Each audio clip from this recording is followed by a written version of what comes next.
Adrian, and we just found this bird stuck in fishing line. We're gonna try to help it, but there's another bird that got stuck but didn't make it, unfortunately, because we didn't get here fast enough. But luckily we found this guy, and luckily, hopefully he'll make it.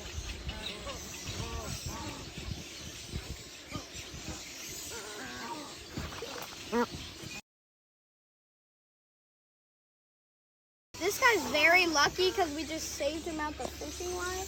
But unfortunately, the other guy did not make it. We got here too soon. But at least we got to save this guy.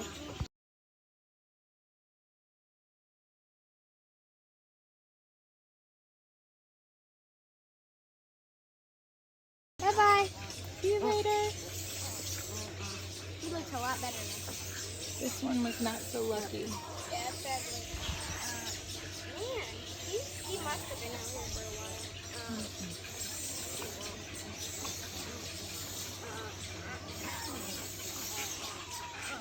There he is.